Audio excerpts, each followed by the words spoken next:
what it does. Mm. You don't know, yeah, it's good for what's it called, for the lymphatic drainage, like get the puff out of your face, like it's good for the morning, but then also like a little you want to rub up, so that's it gives you disgusting. kind of like that face, Absolutely. like uppity. Absolutely. We thing. got people running around Guys, with we're in our we're in our 30s, guys. You gotta start helmets taking on care. for hair regrowth. We can't be revealing our age. There we go. Come on, man. No, you're right. We're 25. Actually, maybe people will still believe. I still get sometimes told that like I look 27, but then again, like you see all this shit, whatever happens, what's ever happened here. I'm just like, no, I'm not. Like, look at this. That's not 27. This is divorce. Really, I'm looking around for anything that can possibly use as a lock, and I got nothing.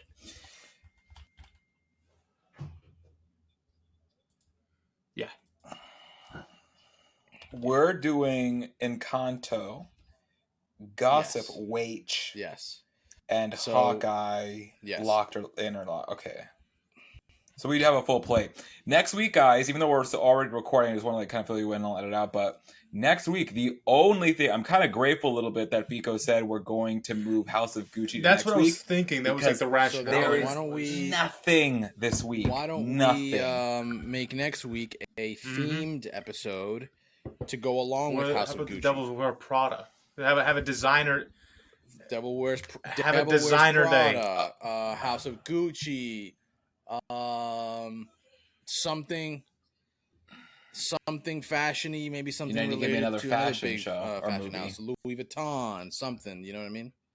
Did you guys review Cruella? Have we done that? We did not review Cruella. We didn't. Because that was during our hiatus. That's super late. I'm gonna go ahead and say that Cruella's probably my favorite movie on Disney Plus. Right now. That was during the hiatus. So if we need to throw it in, I'll have to rewatch it. Throw it in there. It could be a filler. We could do that. It's a throwaway week, but we could do that. House of Gucci, Cruella, and Devil Wears Prada. Cool. Welcome to the show, ladies and gentlemen. Right, this is sounds fine. Small Screen Society. We are here. We are live. It is episode 104. Yes, it is episode 104. We are drunk. It's fucking December. It's almost Christmas time. We're here. We're excited. Yeah, you're right. Today's December 1st, huh? December 1st, the beginning. Wow.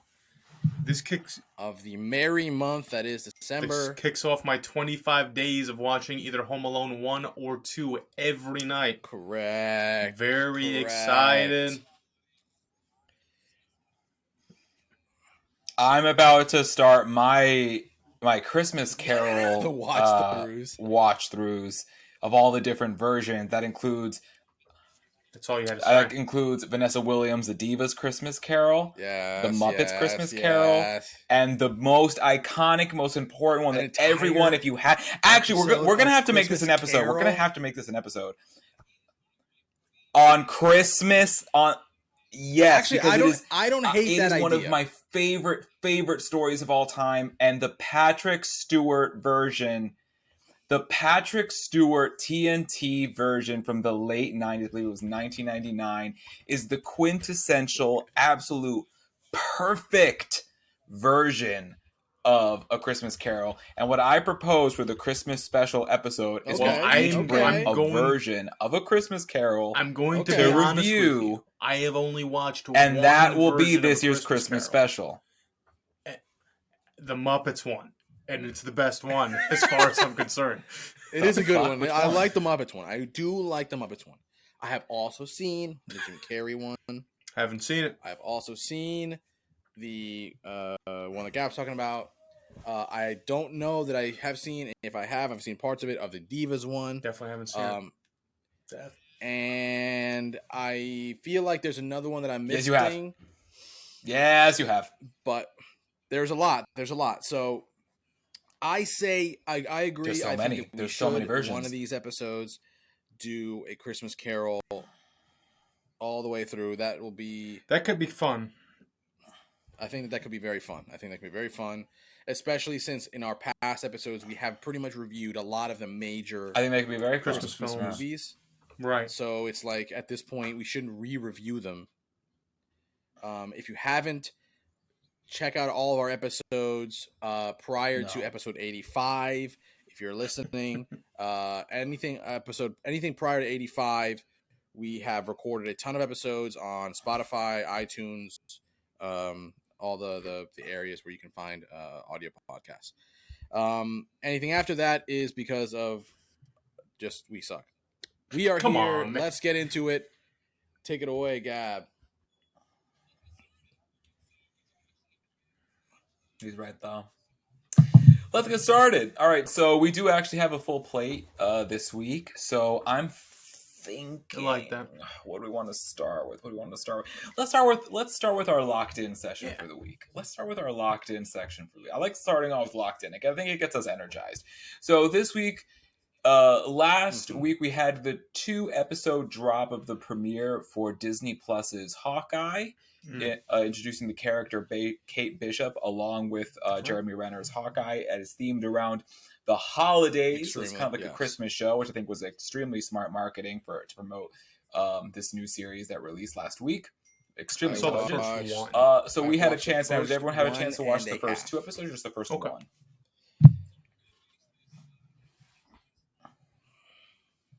All right, so we're gonna base this locked in based off the first episode alone. I know where I stand on it, but I'm going to pass the baton over for a vote at this tribal council. So I had the opportunity of watching Angelo this. Fico, tell me, how do you feel? The weekend, are you locked Sunday. in or are you locked Whoever has out? their notifications for their phone turned on, turn them off. Not I. So it's Gab. I know. Yeah. Oh. I think we're adding a little bit of suspense to this segment. So that's fine. It betrays me. Which is great because I need this GIF to reset anyway. So. We'll just...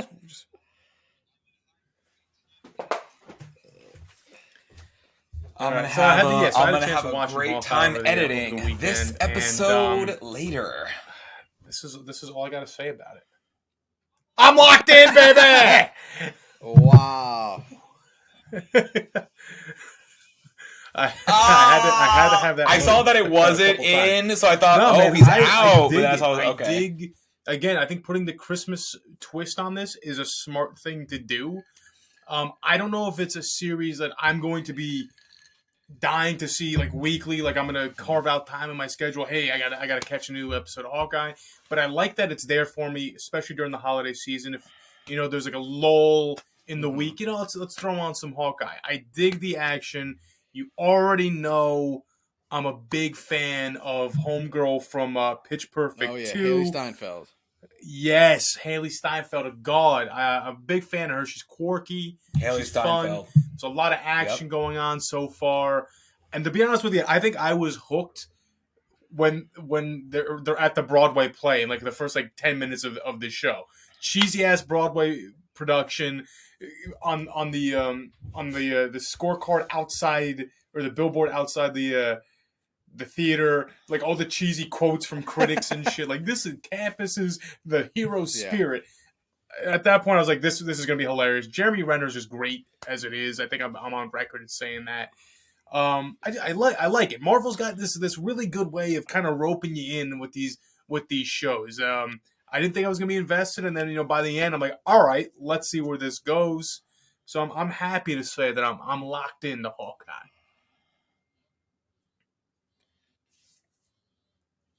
When it comes to Ramel, your vote? Whatever this show's called, Hawkeye. When it comes to Hawkeye, it's all part of the show. Hawkeye. Boy, that doesn't sound promising.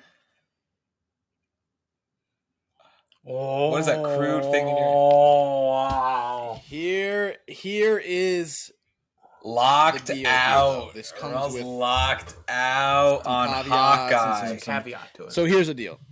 First episode, I'm locked out but Okay. it may be subject to change because I am going to at least give the second episode a try, possibly the third, right? From when I say that I'm not All right. when I say that I'm locked out, I'm pretty much saying that I really don't care about this at all, right? It's locked out, yeah.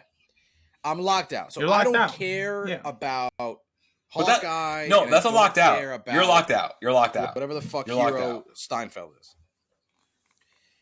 Yeah. So the problem here is that they did a good job of the Christmassy shit. And like it fits the theme of like what I feel right now. So those assholes know this. And they do this because that's how you get the randos like me that are just watching this and just go, "Oh, this is a pretty good little Christmassy thing." And now I'm like vaguely interested because of like it looks cool, it's well done, it's all this bullshit, but overall the story I don't care for it. But I want to watch. You're saying okay? Are you saying you're wise to their tricks 100%, almost? 100%. Like I know what you're trying to do here. So okay, I like what that. I want to do is I want to watch 2 and 3, or 2 or 3, depending on how 2 ends, just to see if the story gives me enough in the next like episode or 2 to maybe bring me back in, or like just bring me in at all. Okay. Because based off of the first episode about the story, I don't care at all. It's just like it's a really good quality show, and it's really well done, and it's perfect for the theme and everything. It's just I don't care about the story at all. So that's kind of just where I'm at. It's like I'm locked out, yes, but I would be willing to be locked in if episodes 2 and 3 are okay, and like kind of like give me something in the story. Okay, so we're gonna say right now that you forgot. We're gonna say right now that you forgot your keys. And there's potential for you to find them and unlock it. Yes. Fair. That's fair. That's fair.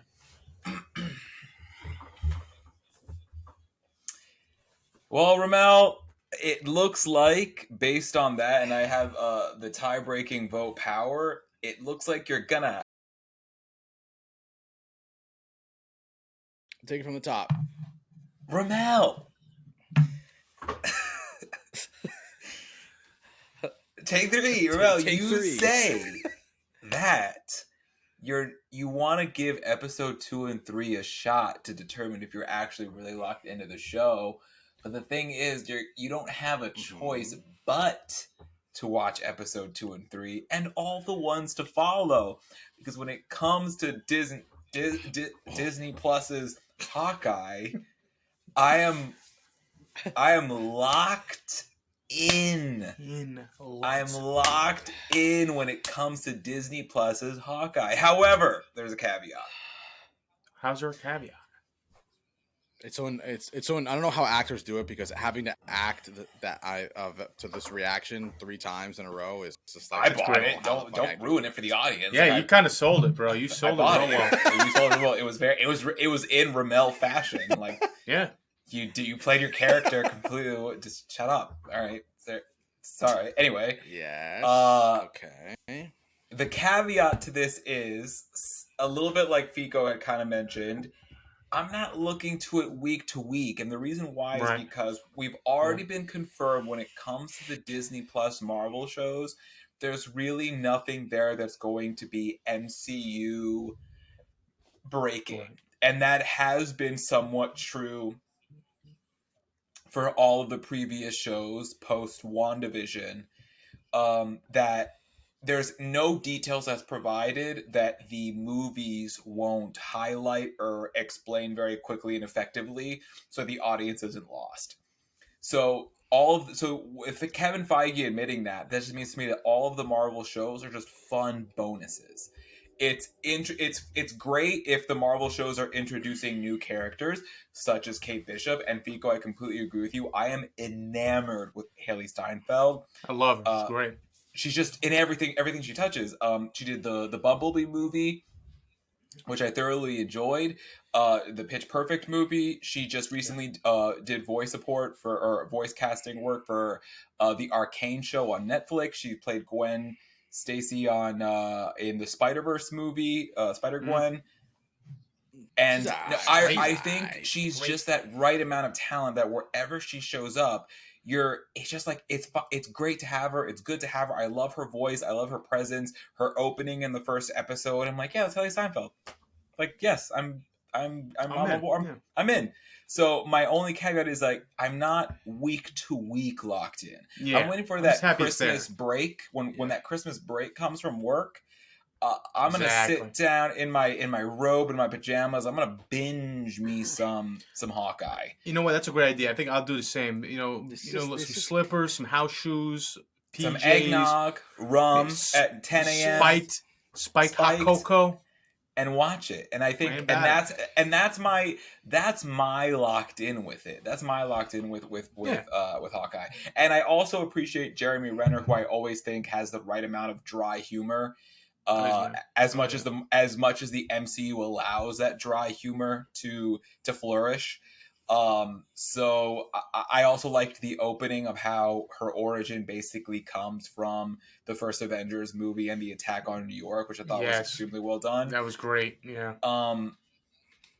But that's just cliche. Not cliche. I'm not gonna say cliche because it's not. I don't think this is a bad thing. But that's just what they do, and and that's why I'm in. I'm in because I'm like you connected it to the tying everything together and everything that they do. And do you want to know what I did? Seamless. I drank the Kool-Aid. It's almost like kind of annoying. It quenched my thirst, MCU. So with Hawkeye, I'm locked in. It's just not a week to week. Like the new episode dropped today, but I'm not in that like race to see it. Right? Exactly. Like, exactly. I'll see it when it comes out, and I'll see it in a few weeks. When like the majority, I'm actually not positive as to how many episodes the season will have. I'm hoping they will all be released by Christmas time because that's ultimately when I want to just like binge all of it. Definitely. Ramel, why are you buttoned to the very top? Okay. It looks uncomfortable. I feel like it just adds. It adds a little motif. Sure, man, because that looks. Has a little character. Well, at the end of the day, we're all locked in for now. Ramel's obligated, and the rules of locked in and locked out. We are locked in for Marvel's Hawkeye. Very happy. Yeah. So we will watch the whole show. We're going to watch the whole series, and then after the last episode drops, we will add it to the agenda for a future episode where we can review the entire season, see how we felt about it in the latest installment in the MCU shows, and then after this, at some point, we're also going to have Spider-Man: No Way Home. Which is going to wrap up the year for the MCU, and then we won't be back until next year for what I believe will be Doctor Strange into the Multiverse of Madness, which is really exciting. So 2022 is going to be an action-packed one, MCU-wise. Yes. December 17th. It's closer than you think. I think we're like a little bit more than 2 weeks away from that. Very cool. A little over 2 weeks of that. So okay, and tickets are already flying. Like they're selling. Yeah. Me, because of my I just have after because of the what's it called, the Colorado shooting from The Dark Knight Rises. I have a lot of anxiety around opening nights stuff theaters, so I tend to like to go see my movies very early in the morning on Saturdays, which usually there's plenty of tickets available. So that's a screening I'll likely get my ticket to for Spider-Man: No Way Home. Very cool. And you're both welcome to join me, but I know you guys don't like to get up early on a Saturday. Maybe a little IMAX experience for it would be kind of cool. I like to get my breakfast, go through a drive-thru, get a good breakfast, and then I like to go see my movie with my coffee. I wouldn't mind sneaking in a nice little Taco Bell breakfast into a film. I've been going to most movies because I can't really watch cam shitty stolen quality versions online. So I've been ponying up and just going to the theaters. But I try to avoid the bigger like the more popular time slots. And what's a very, very good thing for us now that we have is that we do have the advantage that we can see the tickets that are sold for the theater you're going to go to, for the Massive. actual showing you're going to go to. So you can kind of look around and find one that's not nearest a lot of an people, exit, perhaps, and then just pick a seat that's like in the fucking corner. And that's great whatever, for, like you're talking about, that's great for COVID anxiety as well. We know there's a new variant going around, people getting their booster shots. So right. I think that's a good transition to it's a good transition to the next topic, which I think should be. Right. We're on the same. Is someone phones ringing? I did just see that. You know what? It's probably something going on downstairs at my house. We get a lot of telemarketers still, which is surprising. Oh, there you go. Okay, I thought I heard a phone. Yeah. So yes, our next topic. I can't believe we have a house phone. That's kind of. I was gonna say alarming. Yeah. A little blast. I was gonna say, it sounds like a landline. And I'm like, are we watching Back to the Future? So yeah, our next topic will be speaking of continuing on the Disney pony, the latest Disney animated release, Encanto, focus on a magical family in Colombia with original music by Lin-Manuel Miranda, Latino voice cast. So let's dive right into the review. I guess I can get started with this one. Yeah. All right. So when it comes to Disney's Encanto, I will say off the bat there were a lot of things I appreciated about it. How it started, it gave me a little bit of Cien Años de Soledad, Gabriel Garcia Marquez, like the Colombian author who is predominantly known for his work in magical realism. I felt a little bit of tips of the hat of that in the opening of the movie. I appreciated how it highlighted Latin music, Latin culture, not just in the food, the dance, the aesthetic, how people looked. I think there's also the different faces of all the characters in the movie. The Carlos Vives song also, which was just a giant ode to Colombia that I really felt. I'm not even Colombian, but like I felt that love. You know me, I like me some superpowers. So absolutely, the fact that it was like, as soon as I saw that, I was gonna like it. Okay, so the fact that kids, superheroes, kids, and family. It's just cool. So I'm a giant Fantastic Four fan. So the seeing that like there's like that kind of like ceremony, how each kid gets their gift from the house, and that just relationship between all of them, be it bitter or sweet. I just really I enjoyed all those elements.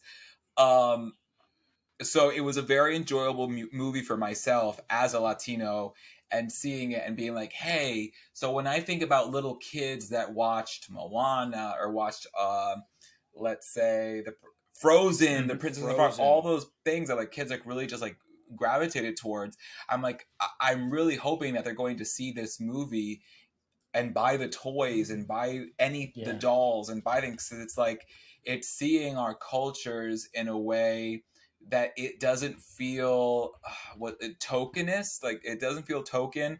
It doesn't feel waving a forced diversity flag. All the characters felt three-dimensional. They felt just like people who happen to be Latino, rather than just be like, this is a Latino movie with Latino characters. Like which is the thing I hate when it comes to stories like this. So I really like that all, and I'm hoping that that kids take it. I will also say, as a fun thing, one of the characters, Funko Pop, has a plate with a tray with arepas con queso on it, and I'm like, we made it. Hell yeah, player. We made it. Oh, hell there's an arepa on a Funko Pop. Like, we are here. Like, we're here. It's like, that was extremely exciting for myself. Mm-hmm. In terms of complaints about the movie or negatives, I didn't feel the story was the strongest. I think in its direction and where I wanted to go, I didn't find it the most profound or impactful. I see what it wanted to do, and I think it did it just fine, but it didn't, for lack of a better term, it didn't Moana me. Yeah. It didn't Moana me. And like that, and that's kind of like what I'd hoped or wanted. But I still think it told a great story. The grandma, when we have that moment with her and Maribel at the end and that flashback, I thought was extremely impactful and served as such a great moment to provide insight into the experience of those, not yes in Colombia, because this is a very real thing for people from that country, but in general for all Latinos who make the choice to flee from their home to hopefully find something better. And I think that's something that I really appreciate about the film. But it just overall it didn't. There's something that could have. I missed that Disney chills. I didn't get the Disney chills, which is what I really wanted. And then secondly, some songs were, and then a lot of the original songs just felt a little like, okay, that's a song. Right. Let's get moving.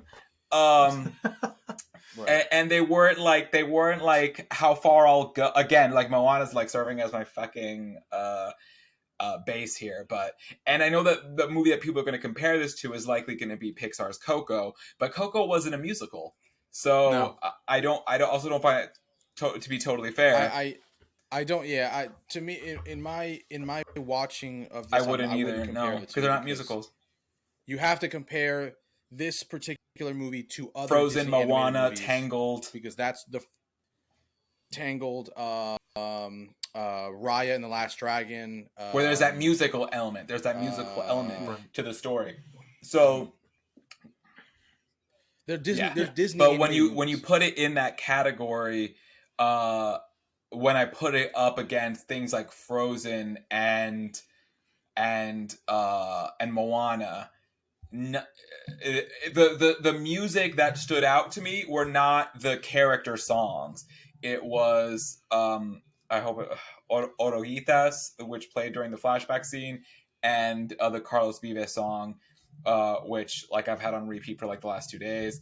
But the actual like cast song, maybe the We Don't Speak of Bruno song was a little We Don't Talk About Bruno. I think that one kind of caught on to me a little bit, but nothing really stood out to me with that Disney impact. So I would say that's where I am with it. Still an extremely worthy film. I hope all kids and families go see this movie, because how it just highlights that beautiful country, beautiful people, and just that magical element that comes from that culture. I think they just really nailed that spectacularly. And I did, for some reason, I don't know why, I got a little Betty La Fea kind of like feel from Maribel, which is also a Colombian telenovela, and it just kind of, I don't know, I felt like there was a lot of Colombia love in this that I thought really worked. But I'll pass it to Fico. Yeah, no, I think you touched on a lot of things that I kind of agree with. When you first kind of go into a film like this, and you see like, all right, well, Lin-Manuel Miranda is gonna kind of score the movie. He's gonna have a lot of songs in it and stuff, and how it is kind of cast as a musical. I was expecting, like banger after banger. There are great songs in the movie. There's songs that kind of make you well up a little bit, and it's beautiful. But again, like you said, like some of the character songs are like, okay, let's keep it moving. But not taking anything away from the movie. The movie's still great. Again, when you talk about this studio, like the studio, like, it just keeps almost outshining itself with like the production and the visuals that you get from this animation. It's a really great style of animation, and they play, like, there was a lot of like, even with like, I saw the bootleg, holding a camcorder up version of it, and you could still see like the way they play with some of the lighting and the shadow play in it. It was really, really cool, really well done. I like how, for the most part, this movie kind of just takes place centralized in this home, this magical home and stuff, which is, it was a nice little spin to it. I'm trying to think. I definitely made some notes here. Like you said, like it really encompasses the culture, and I like how these studios are starting to do this, especially, for kids, that open up their eyes to different cultures, and it appeals to so many people, being like, oh, like even when they did Moana, like you're appealing now to like the Pacific Islands and stuff like that. And it's cool because you get to actually see different cultures, and it like, if you're from that culture, you get to see you like you said, you've made it. Like, you're on there. This is about us. This is bringing our love and what we have going on daily to the masses, the millions. I love that. Yeah, I love that. And I think that I don't understand why it took so long for this to happen. So it's really great. I hope they do keep doing like this type of thing. Just keep broadening everyone's horizons and keep showcasing what beautiful places the world has to offer. The movie does a good job with kind of touching on this little girl. Like, all of her family has all these superpowers, and is she feeling like she's not good enough? She's not special. Like, that's something that I feel like a lot of kids can kind of relate to. Like, like maybe you see, Johnny down the street, he has a bunch of stuff, and he looks like life is, his life is amazing and stuff. And like, why can't I have this? Or why am I not special like these people? And it kind of ropes everything together, being like, in your way, man, like you have your moment, you have your thing. And, don't ever like feel bad about it. I love that aspect of it. Not everyone is born with just like this like incredible talent. Exactly. We all have our things that make us special, and I think that's a really good message to send to the kids. Absolutely. Yeah. Can you put this movie up against some of those titans, like Gab's saying? Like, it probably doesn't hold its own with them, but I think it's a great standalone film by itself. It's a good movie. I feel like I can actually rewatch it a few times, which is big. I think it's a really good movie for parents to take their kids to. A good like little afternoon flick. Like, it's a good feel good movie. So I enjoyed it. I think when it comes down to it, there's some things that I would have liked a little bit more, but I still came away feeling good. Whenever when you tear up during one of these movies, they did their job enough. So good film. Yeah. I guess I'll start with so I did watch. I don't know that you guys watched it, but I did watch Raya I know and Raya the Last Dragon. I very much enjoyed Raya and the Last Dragon. And when watching these kind of movies, going into it, I understand that this is not a Pixar movie because you can kind of tell now by animation style that which movies are Pixar, which ones aren't. Especially, I mean, granted, I'm sure they say Disney Pixar movies, but I compare these to the Frozens to the Moanas the same way we've been discussing, because you kind of really can't compare it to anything else other than those. I obviously, from like the beginning when when Frozen started, I think it was in 2013. That was kind of like the rise of Disney pivoting and doing these like the same format, like this musical type animated princessy type things, but with this like newer Pixar style 3D animation, which I think is of course just fucking genius of Disney to do this, because again, like, Disney became what it became because of those. You look at all those animated films, Beauty and the Beast, Cinderella, Snow White. Like, that's what blew that shit up, and the quality of like the stories and the music, and you know what I mean. So this is basically just the new age version of that, this era that we're kind of going through, where you've got these type of movies, and so I can only really compare it to this group, this certain. I like you calling it the new era. It's like the new generation of this type of animation. Yeah. It's like this is what like the new generation of Disney movies are. So Frozen's the OG. It's the music, the song, Let It Go. Like, it's the big, this one compared to the rest doesn't reach them to me musically, yes. Because it does kind of pivot in the sense that they do the Lin-Manuel kind of rappy, more hip-hoppy, reggaeton a little bit type of mix. So it doesn't reach those levels of like a Let It Go or like that one Moana song, which I can't think of the name right now. But I appreciate that they didn't do that, because it didn't, like, I felt like they were more trying to keep it to do something a little different, because why not? You know what I mean? Plus, this is a moment where it's an actual Disney movie that's entirely Latino based.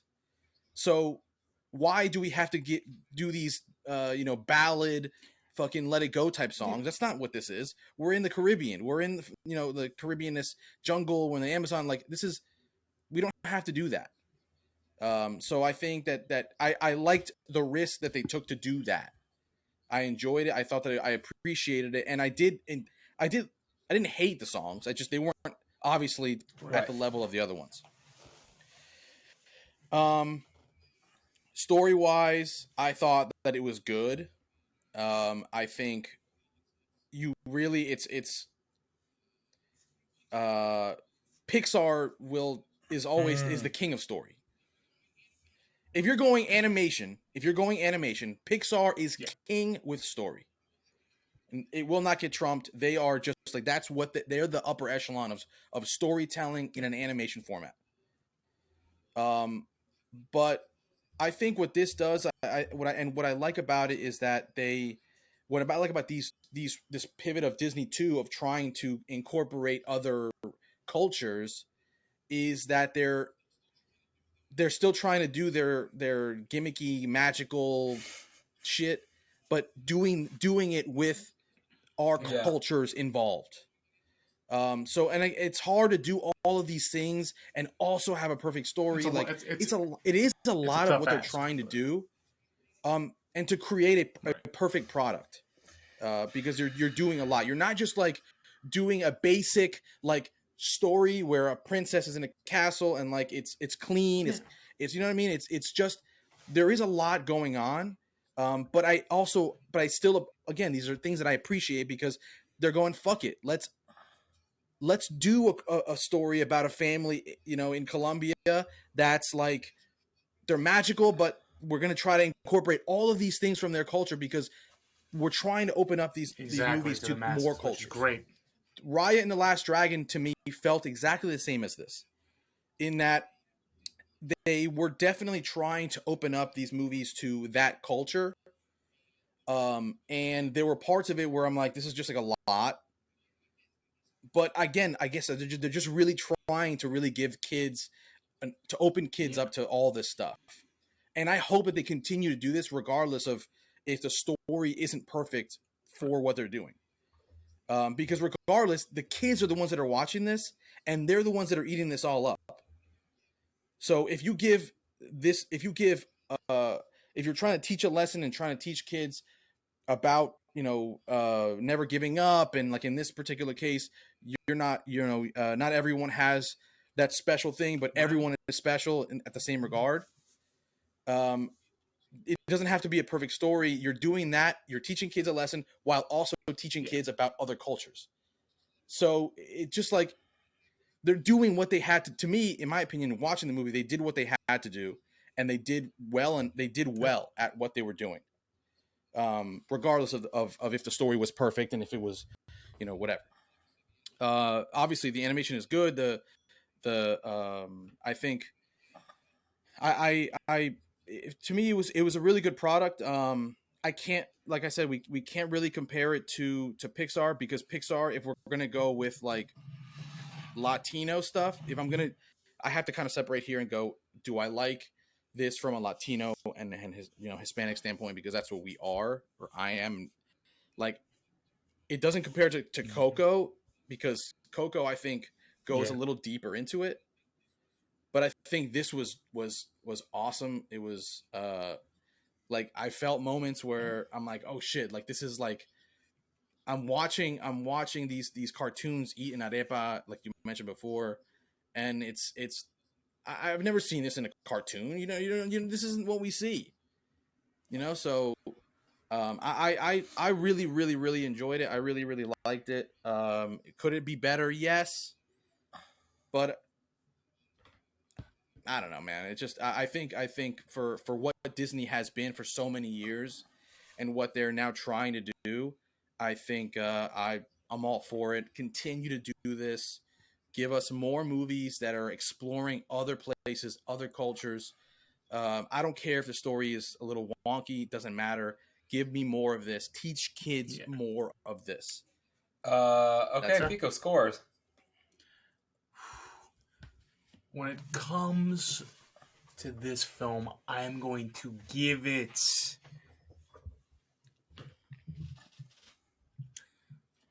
Damn, the fact that we can't give like decimals and it's tricky and it makes it tough. It makes it tough because like some movies are like high, they're high of it or they're low of it. Yeah. You know what I mean? Like it's almost like I don't want to short it, but at the same time I can't exaggerate it. Mm-hmm. Just do it. I'm gonna give it a 7. Give it a 7. Yeah. So, okay. Ramel, for you, not bad.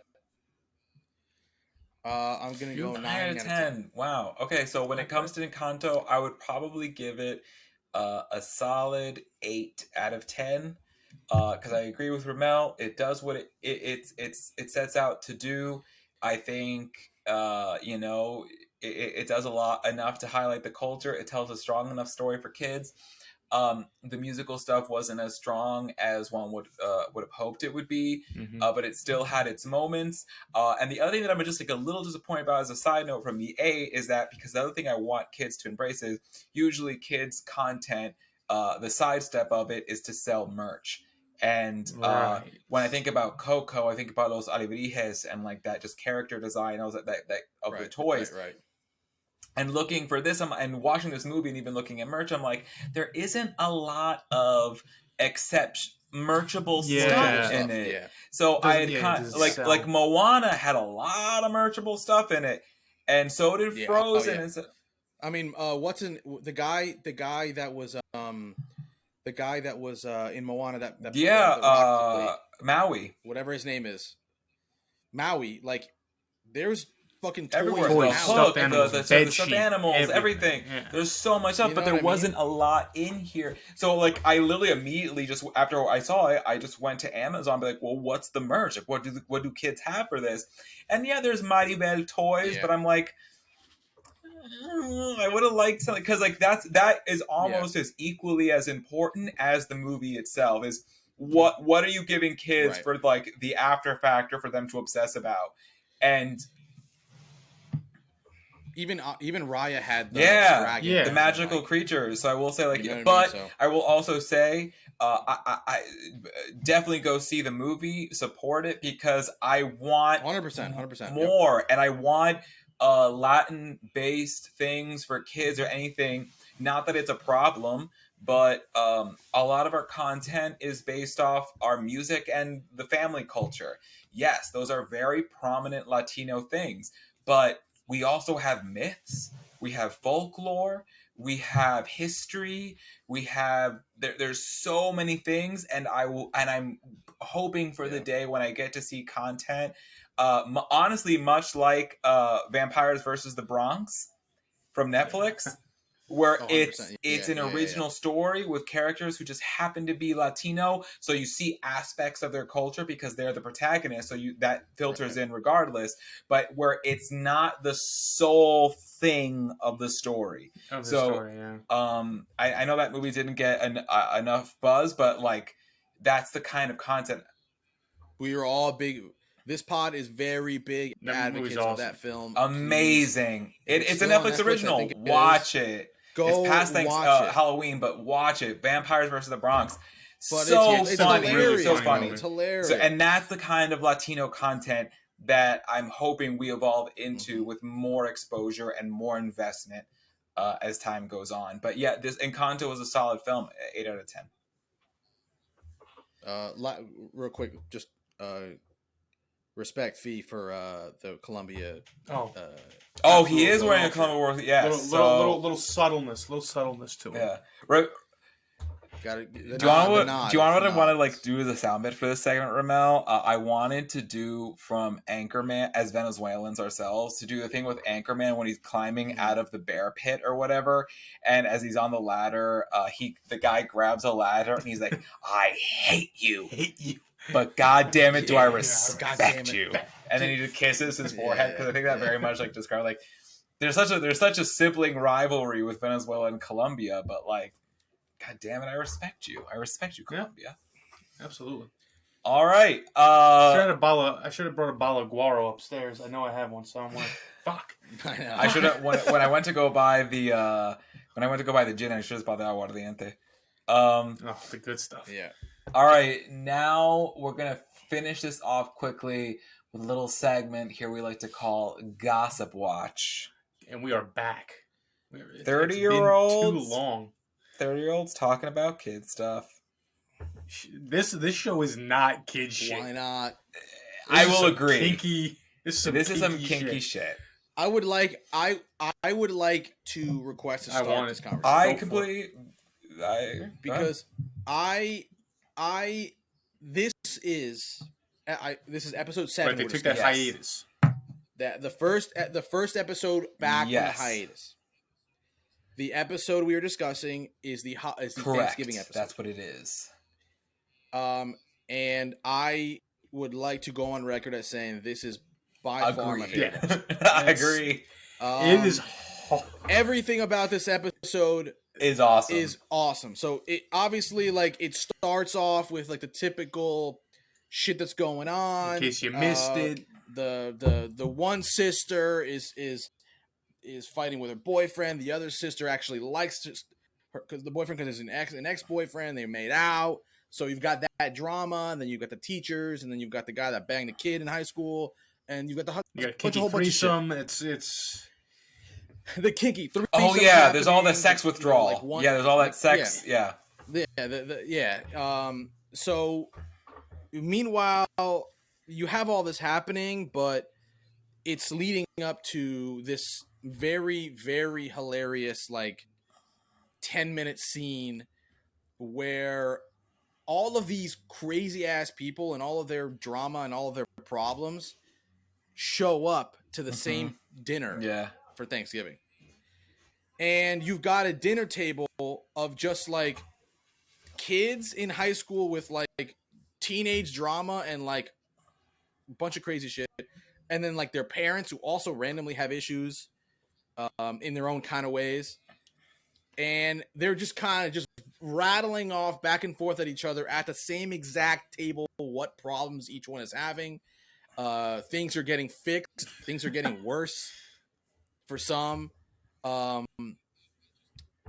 just overall, I think the episode is hilarious. I think they did a really, really, really good job of making these arguments and these fights just perfectly funny. The things that they say, the timing and delivery of almost every jab was so good. Yeah, the in one particular moment, I think there's what's his name, Aku or Ako? Aki. Aki at one point just gets angry and goes, "I'm fucking this guy." I'm gonna go over there and fuck with him. And then and then his mom, who just recently is coming to terms with his son is bi, it's just oh, okay, well, I have some follow-up questions, but or something like that. Some follow-up questions, but enjoy. The chick's mom is just what the fuck? She's blindsided by Yeah. The chick's mom, was in fucking in the hospital for alcohol, a suicide poisoning attempt, and shit. Yeah, suicide attempt. For a suicide attempt, I think it was. Yeah. So she comes back and it's this. So it's just the whole thing is a crazy, crazy episode, and it's very Gossip Girly. Classic Gossip Girl, yeah. Classic, yeah. Very classic Gossip Girly, where it all kind of just culminates into in that moment. But I think really well done and actually better quality overall. So I really, really, really fucking hilarious episode. I hope that they continue to do this type of shit. This episode was as close to sitcom-y as you're gonna get. If you would have put a laugh track behind it, it might have made it that's over what the it was. Yeah. That's what it was. Because even in the beginning, kind of when you have what's his name, Obi and Jules. Yeah, exactly. I'm so into this crazy show. You have Obi and Jules kind of we shouldn't have done that, and it was a mistake, and this poor Wizard Z He's like, I just want you to like me, and it's like they're acting so awkward that it's like you almost want to have like the little laugh track of giggles like in the background. The sexual tension between Augie, his girl, and Max is hilarious, and Max is just like, listen, y'all got to figure this shit out. You know, just go and He's like forcing them to each other, and it'll be okay. And then they end up having that another 3-way in the church, and Max again just doing what he does, delivering zinger after zinger. It's great. Like it was such a well thought out episode because everyone in it has shit going on. Yeah. You know, Obi's being attacked by Augie, and then Z's trying to be like, well, I want to like be alone with my boyfriend, and then Jules is like, well, you shouldn't because you're going to be a whore. And like he's feeling all of these questions. The two dads, and when they kind of cut like the funny shit, when the one dad's basically like, I was being spiteful and I went in there as her husband and she gave birth to you and she died. I didn't know she was sick. I was like, yo, this is. I was like, this is kind of a crazy scene to drop. Like that was heavy.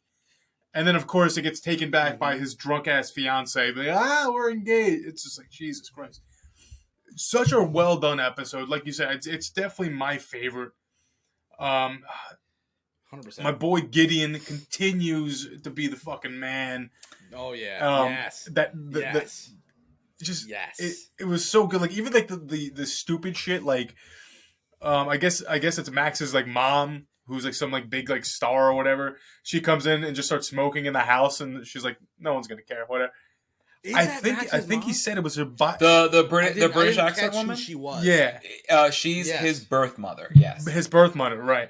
Yeah. Obviously, birth mother, but like, I didn't know. I thought that she was. No, she is, but like, she was the birth mother. Right.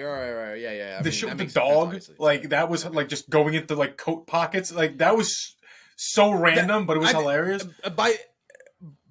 By the end of the episode, when Max is with Aki and the girl, and they're like checking their pockets for the phone for Gossip Girl, and he just pulls out the dog. And you should just. What are they doing here? Are they trying to make this shit a comedy? I think that was the perfect way to kind of rope it all back in because. And like, listen, like I know 3 episodes dropped. We said.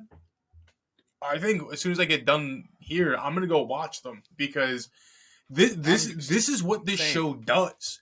For some fucking reason, it's just so good. It's the HBO effect. When they do something right, they do it right. And it doesn't matter that it's about fucking high school kids. It's just so good, and I want to know what happens next. What are the teachers gonna do? Are they gonna heed the other teachers' advice and like, yo, get out of these kids' business because you're not making anything better, you're making it worse? Or are they is something else gonna fall into their lap? Like, I think we have something with Jules' dad is gonna break soon. You know, and I'm sure that's probably I'm pretty sure that's what Aki's dad. It is. Was right when he leaves the voicemail. I watched the 3 episodes. I've watched all 3 episodes. Okay. Exactly. I watched the 3 episodes. Yeah. Son of a that's bitch. the first thing I thought when. Oh, sorry. That's the first thing that I thought when at the end there. That's like this. We have to break it. This is too big. I'm like, all right. This is exactly. Aki's dad knows what's about to drop, and this is what you do, and this is how you. Oh yeah, man. I'm in. And this is how you locked into Gossip Girl. I'm so locked into Gossip Girl. And tomorrow is technically season finale because the last 3 episodes will drop tomorrow. So they're dropping 3 and 3. Wow. 3 and 3, and then they'll end the season. And I want HBO Max to announce their renewal immediately. Yes, please. Because wait, so that means that next week, when we do our next episode, we also have to. Yes, we have to do the final thing because all 3 episodes will have dropped. Yes, okay. So for Pico, I think you're on a roll tonight. I think you nailed it. This is episode 7 was the most sitcom-y episode of the show so far. And I think there's something about it that I'm like, damn it, I want to watch a Friends Thanksgiving episode now. Because like the way it all culminated together, that they were all going to be at the table, and all the announcement and all the stuff, and then it's the same thing, but just with the quality visuals of like a high quality HBO. I also do drama. love Gideon. I didn't know that you guys were both Team Gideon. I Gideon love the that. man. I love. Huh? We We've God. been I dog. Gideon, Team Gideon all the way. I love that character so much. He's the fucking boss. He's the man. I love him. Gideon for like, we need to get t-shirts. Team Gideon. Team Gideon, man, all day. So great. Again, I don't want to go into episode 8 and 9 territory. I'll try to keep it to 7. I still feel Obi is the weakest link of this cast. I couldn't say more. The guy, he's just a piece of shit. His character's a piece of shit, and I just don't care. Sucks. I just don't care. Stinks. I'm not rooting for stinks. it. I'm not hoping for it. I just wouldn't be surprised if a season 2 came along and Obi wasn't there. Good.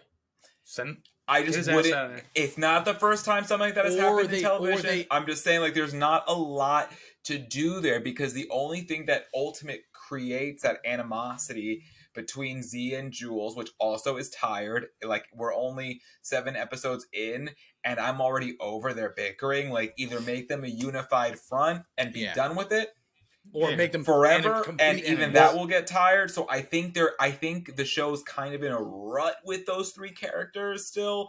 Obi, they're as a solo character, there's nothing that catches my interest.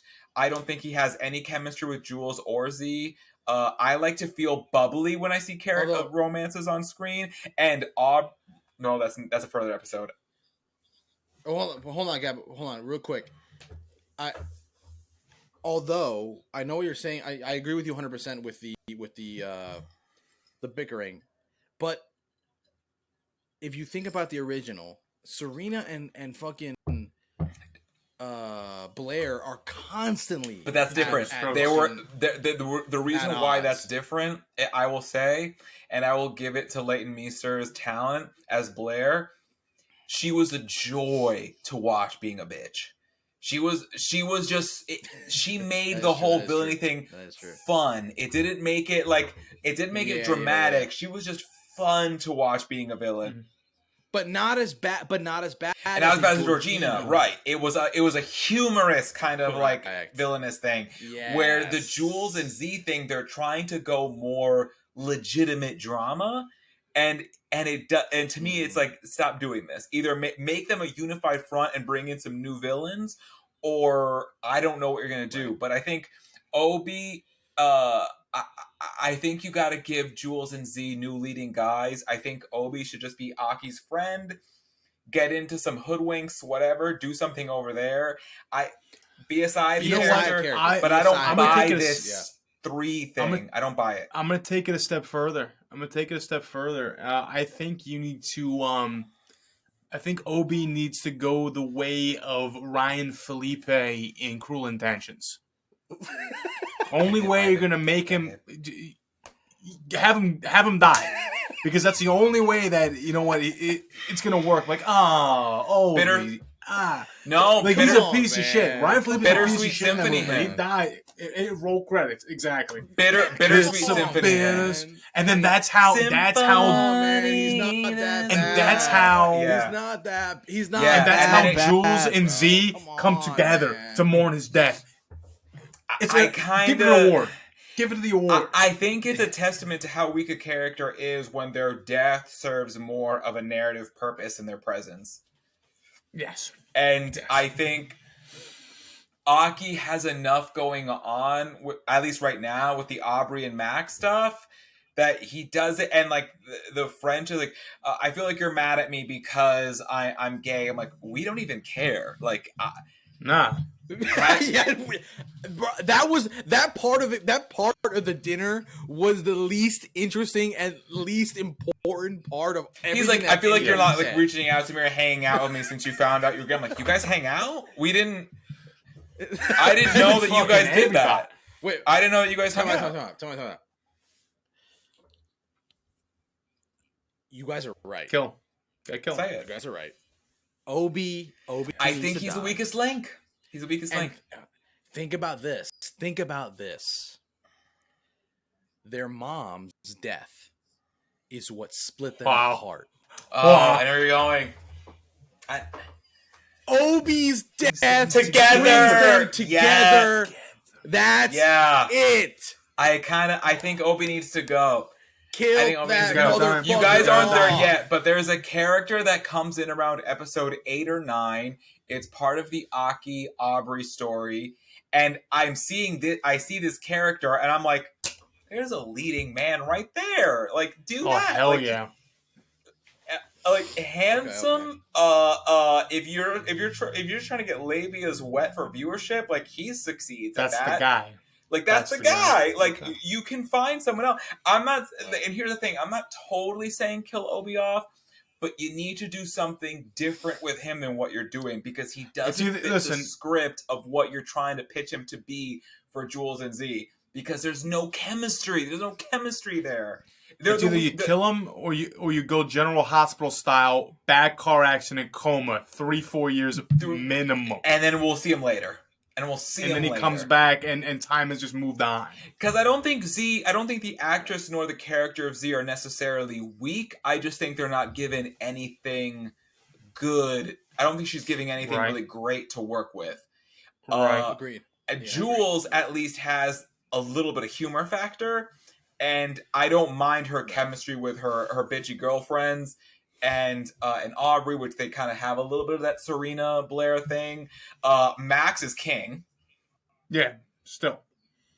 I think Max is king. Max is king. Max is Gossip Girl. Max is the... He continues. Max is the character. Shine. Aki is just... Aki to me is just so... To me, Aki is just cool. I just think... Every storyline that Max is in... is intriguing. I'm going to watch it. Yes. The parents. Amazing. The threesome. Banging a teacher. Kid's great. The guy is... The show is Max. The show is Max. The show is Max. It really is. It really is. I know they're trying to push the show being the Max. chicks. Stop. The show is Max. The show is Max. Max on HBO Max. There it is. Wait, like you can't have HBO Max without Max. Max. You can't have HBO Max without Max. And I'm just saying, like, he's your guy. Mm-hmm. I'm a little drunk. Just like in the original show, Chuck to me was Max the show. Max our Chuck. This guy is the show, and he is our Chuck. You always have to have that character that basically just like. Yeah. I agree. I completely agree. Yeah, I think I think Obi's gots to go. We got to vote him off the island, y'all. Yeah, he got to die, bro. Kill him off. He's gone. Either kill him off. Either kill him off. Give him a coma. Put him in a coma. I don't care what you do with it. Make him a permanent B-list, C-list character. Make him a Georgina. He can come back once every. Fair. Kind of. Sure. But even for that, you're right. Because even if he comes to, he doesn't have enough of a bang to come back every once in a while and be like, "Oh my God, Obi's back." I'd literally be like, "Care." All right, I'm gonna go get a sandwich. If he was like a fucking terrorizer and just like created a whole bunch of crazy chaos, then yeah, sure, bring him back every once in a while. You're gonna love it because that aspect of Georgina is every single time you saw her on that screen. Because you'd be like, God damn it, she's back. Here's a good example. Luna and Monet, the sidekick friends of Jules, they're technically they're not main characters, like secondary or tertiary characters are more impactful than Obi. Yep. Yeah. Yep. You have a problem. I would have rather them be in this I would episode. have rather because they're great at one-line zingers, and I would have loved to see them at that Thanksgiving table as opposed to Obi, who just who just looks clueless and like Obi's gay, and he's like, I don't know how to feel. Get out of here. Go away. He stinks. Has Obi's ear always been pierced? Or did I just notice that for the first time on this episode? I've always noticed that he's kind of balding. He's definitely balding. Oh, you were right, Gab. I didn't want to be. But I did notice he's got it. Because I didn't want to say that because as a guy going through some of this in my 30s, these are things that we don't want to discuss out loud. You can still be sexy without hair, but like absolutely. But bro, I just think Obi. Man. I think Obi Fix was not a that good. shit. We'll see. Let's watch the next week. We're gonna do gossip. Watch it. I know it is something. So And I crossed the line. It was this fault. It was this fault. I'm not that kind of person. I'm not that kind of person. I'm not that kind of person. I really am not that kind of person. That's very mean. And like, actually, we've said mean worse. We basically promoted his firing. Yeah, I wanted him to die. We've already his hairline is the least of our offenses in this episode. I mean, he just wants a job, and honestly, it doesn't really matter because Obi's winning. He got paid by HBO Max to do a season of Gossip Girl. We have 5 viewers max. He wins. We know Obi wins. So we're allowed to kind of cross the line a little bit here. Shit on him a little bit, absolutely. A little bit. So tomorrow the last 3 episodes will drop. Next week we'll review the whole season. Please watch 8 and 9. You will find out more about what's going on with Jules' dad. Going to watch so it good right now. You're gonna find out what happens with Jules' dad, and you're gonna find out more about the politics of what it means to be Gossip Girl. It's a good time. Let's do it. So next week, guys, we're going to be reviewing House of Gucci. We'll be doing the final season review for Gossip Girl, and we'll find one other thing to discuss. Yeah. Okay. If not two. Okay. 2. Fair. Since I feel like with old movies we can kind of not spend obviously 45 minutes. Quick little. Okay, cool. All right, boys. Catch y'all later. Well done today. Sorry for the technical difficulties in the beginning of the episode, but this is what we do. But hey, we strung it along there for 53 straight. We have problems. And I'm wasted by the end of this episode, so it's a good thing we're wrapping up. Very Peace out, y'all.